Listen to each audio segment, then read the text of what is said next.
YouTube, and welcome back to the Silver Swanner channel. This is the 14th video in my US typeset series, and today we're cracking more proof sets. So this is a 1980 United States proof set.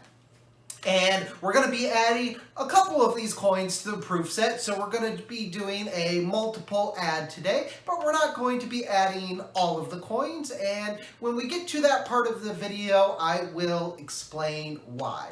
But before we do that, let's talk a little bit about the history of proof sets. So the United States Mint, for almost their entire history, had produced proof coins, but it took until the early 1930s before they made a proof set. It wasn't until 1936 that the Mint produced their first proof set.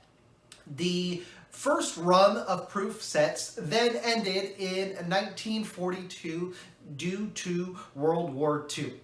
Then in 1950, proof sets were again produced, and this went all the way until 1964, which ended the Mint also producing 90% silver coins. There were some sort of proof sets that we'll talk about and look at that were produced between 1965 and 1967, but officially the Mint did not start producing proof sets again until 1968. The Mint then was producing one type of proof set, and it was a proof of whatever the business strike coin that was circulating was. Then in 1976, the bicentennial of the US, the Mint produced a special 40% silver bicentennial proof set. The Mint then started to get a little bit wild with their proof sets. So in 1983, I believe, they started to produce the Prestige set, and that was simply their basic clad set and also included a clad version of the particular commemorative that they had produced for that year. The Prestige sets were produced all the way until 1997. And in 1992, the Mint started producing silver proof sets. And that proof set series of silver coins continues to this day. I happen to love proof sets, so we're going to be taking a look at a lot of these proof sets in just a minute. And then starting in 1999 with the State Quarter series, the Mint also produced proof sets that included the state quarters or were just the state quarters. In 2012, the Mint started producing the limited proof sets, which also included an American Silver Eagle. And then there was a couple one-offs where the Mint produced the Westward series. They produced in a proof set. We cracked one of the 2009 Lincoln Bicentennials, so that was also a proof set, but that was just a one-off for 1 year.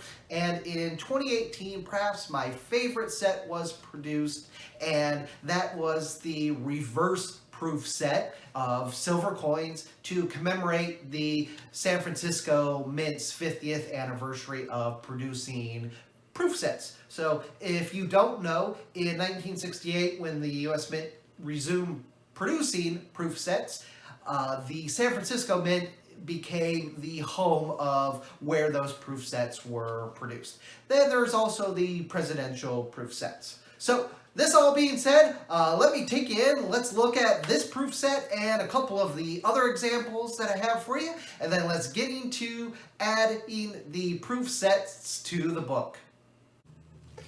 Okay, I tried to lay these out as best as I could here, but it's a lot to get in frame here. So this is the proof set that we're going to be cracking. This is the 1980 proof set. We'll take a look at this in a minute when we get to cracking. But we talked about in this video a lot of the other proof sets, and I want to take a look at those so you're familiar with what some of the different proof sets look like. So this is a proof set from the early 1960s. Those proof sets just come in these envelopes, and if you open them up, the proof sets will be inside a cellophane wrapper here. You can see this is, again, a 1961 and includes the mint token. Before 1968, remember, the proof sets were generally produced in Philadelphia. I think they were always produced in Philadelphia. And they have a little card in here that explains about it, and then they have a little bit of cardboard that protects the envelope itself. So that's what a late to mid 50s and early 60s proof set would look like. Then we talked about how in 1964, that was the last of the proof sets. 1965, 66, and 67, the mint produced these special mint sets, which didn't have quite the finish of the proof sets in terms of that mirror-like finish. It was kind of between the matte and mirror. So I guess you would call that a satin. They also came in these hard plastic holders for the first time. So if you're trying to complete a set of proof sets for 65, 66, 67, the special mint set is what you are going to get. Again, these look pretty good. You can see there's some weird sort of spotting that's going on with that 1967 Kennedy half, probably because that's the only silver in the special mint set here. Then in 1968, the San Francisco Mint started to produce proof sets. And for a while, all of the proof sets, gosh, I think probably at least through 1998 looked very, very similar to this. If you notice, again, this looks pretty similar to this 1980s proof set, except they started to add dollars, so they had to make it a little bit bigger then. If we go ahead and open this up, this is familiar when you get inside of it with your traditional plastic holder. You'll see that 1968 half, again, that's 40% silver, looks a lot nicer than that special mint set. So if you're collecting them from the years, the special mint set is what you're going to have to go for 65, 66, and 67. But you can tell there's an obvious quality difference between the SMS and the actual true proof sets that were produced in 1968. So after that, the Mint was producing standard proof sets. In 1970, of course, the Mint stopped producing any silver coinage, at least intended for circulation. They weren't producing any silver proof sets until 1976. And this is the proof silver 40%. If I can get that in frame there, United States Bicentennial Silver Proof Set. So these were all 40%. It included the Ike dollar, the Kennedy half, and the quarter as well. And if we flip those over, you can see that the half and the quarter both have the bicentennial reverse, whereas the Ike dollar always featured the same reverse there, although this is I believe type 1, because this is more of a bolded type font, and then there is a skinnier type font that I believe is the type 2. Correct me if I'm wrong in the comments there.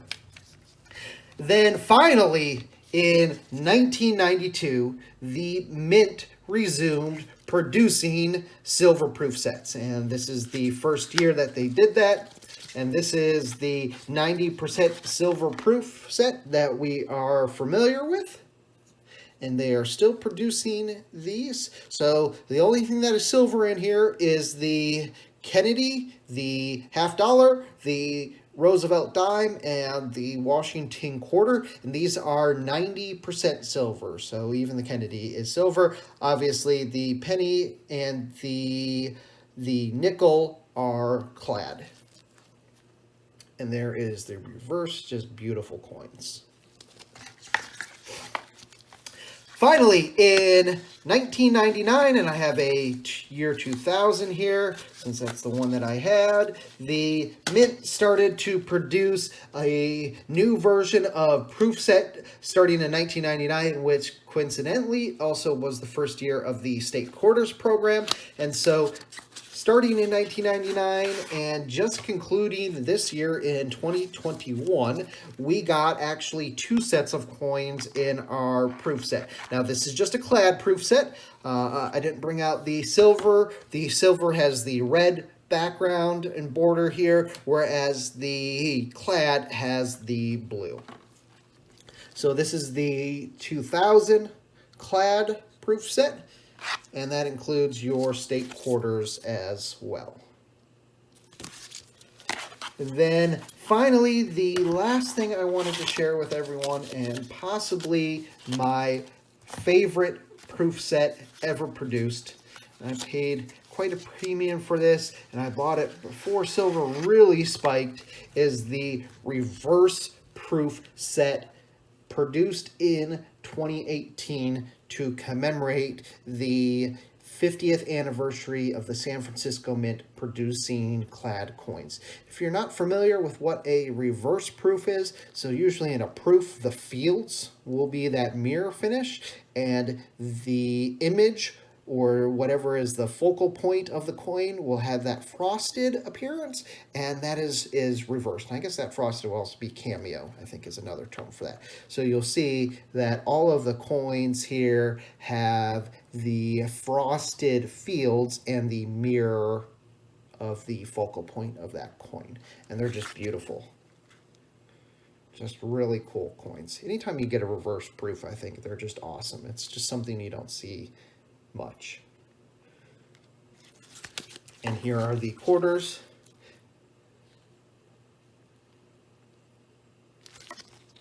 And here are the reverse of those. All right, so what you all are probably waiting for is for us to make some additions to the book here. So let me go ahead and get all these proof sets out of the way. Thank you for indulging and sticking with me and letting me share that with you. So now we have the book out. We have the 1980 proof set, which we're going to get to cracking. But before I do that, I do want to mention, as always, the Red Book. We're not going to get into prices today or grades, but the Red Book has everything, and it includes proof sets. So if you want to know about the history of the proof sets, all the different proof sets that were produced, again, get yourself a Red Book. If you don't have a Red Book, at 250 subscribers, I'm giving away a silver quarter and the 2021 version. This is actually 2022's version. Don't ask me how they do the dates, but that's what it is. And with that silver quarter giveaway, I'm also giving away the 2021 version. I like to have the latest versions just because I'm OCD like that, but there's really no need to update your Red Book except for every couple of years. So I'll link to the video where you can go and comment on that video to enter yourself in that giveaway. So last thing, let's go ahead and get to cracking here. The one interesting thing I think about this proof set is they included this little stand here. So if you wanted to you put this on your shelf or dresser or whatever, they gave you this little stand. I think they only did it for a couple years in the late 70s or early 80s. I'm not exactly sure. I don't have all of them, but it just seemed like a little kooky idea to me. Like, why would you include this little piece of plastic? It does feature the reverse of the Kennedy here, the eagle holding the olive branch and the arrows. I don't know what I'll do with that. I'll probably keep it around for some time in the future. But we're going to get to cracking this proof set. Now, when it comes to this particular proof set and what coins I am keeping or adding to the set, I'm going to add everything but the penny. The penny has something weird going on in the fields there, and if you go back to my earlier videos, the clad or the memorial penny, they're all clad, the Lincoln Memorial penny that I added was from a unsearched bankroll that my father had picked up actually in 1969, and he kept it all of these years, and he gave that to me when he gave me his coin collection collection. I added a penny from a 1969 roll that was starting to fall apart. So we're going to keep that penny in there, but we're going to add all of these other coins. Now, the one cool thing about this penny is it does have some cool rainbow toning going on. So I'll go ahead and flip it up off camera later, but we will not be replacing the penny today, but we will be replacing the clad. It's just a Philadelphia dime. We don't have a 1938 to, I think, 2003 Jefferson. We don't have any Sacagaweas. We're actually on the $50 today page, which is why we're cracking this. So we don't have any clad $50 or quarters for that matter. So that being said, let's get this close first. Let's go ahead and Kraken. So we've done this before with the Lincoln Bicentennials. You kind of want to twist a little bit. You're going to hear a lot of cracking going on. There we go. We got a nice split there. And that should be enough for me to take this apart.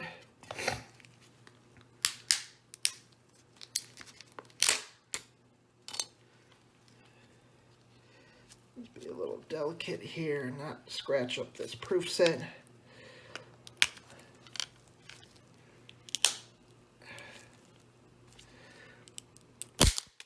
That Susan B. Anthony did not want to come, but we got her out. All right, so the first page that we're going to is the nickel page here. Put some of these on the mat for a minute. Like I said, we don't have a clad Jefferson yet. And they did make silver Jefferson, so that wasn't just a misstatement. Let's go ahead and slide back the film here. Let's see how tough this one is to get in today. She goes right in. Excellent. And you can definitely tell the clad finish next to even that. Well, that's a silver one, but you can see that deep mirror on it. All right, getting over to the dime page, we are taking out this clad Roosevelt. This is a 2019 proof. I had this just in my change. And we're going to have to take out both of the films to push this from the back. There we go. Put that to the side. Pop out our proof here. Slide the back film back in. And of course now it's stuck on that silver Rosie. So we're just going to take that Rosie out for a sec and slide this back here. And then we'll put both the dimes back in. All right, so there is our clad dime and our original silver dime back in there. We just had to take out so we can get the film back in. All right, and then we need to go down here. We're going to be adding our 1965 to 1968 clad. And just to do a little close-up here, you can see I'm happy with these. It looks like there's a little bit of maybe gunk here on the face. I don't know what you would call that, kind of in the fields. You know, I think a coin here that is 41 years old, it still looks pretty good. Obviously never been out of the proof set.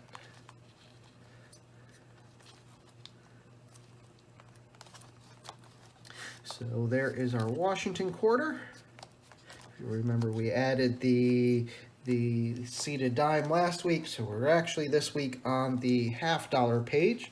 And we're going to be adding this 1965 through date clad Kennedy.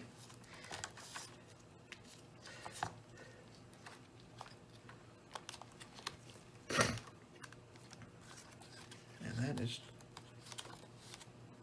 just as easy as slicing through butter. Okay, and finally, the last coin here is the 1980 Susan B. Anthony, and that's actually why I bought this set. Was really cheaper for me to buy the 1980 proof set and just add the other coins that I didn't have there, or upgrade the coin that we did have here, the dime.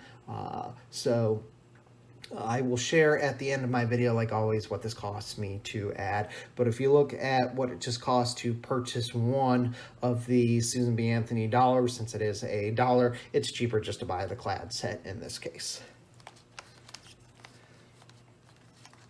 All right, so that being said, as always, I will take updated photos of the album, and finally I will share with you the cost of the typeset so far. So stick with me. Thank you. And here are the updated album photos. So this week, technically, we were on the $50 page, which means that next week we will go ahead and add a coin to the dollar page. And here are my updated running cost. So I paid $7.50 for the proof set, including shipping. That was $3.25 for the proof set itself and $4.25 for shipping. So for the 5 coins that we added to the set, that worked out to 27 cents over face value for each coin and 85 cents in shipping. I can't show it all in the screenshot, so we will just show the $50. For the $50, then I paid 77 cents for the coin itself and 85 cents in shipping. That brings my total cost for the coins to $694.36 and my shipping cost to $23.55 for a grand total of $717.91 for the album so far.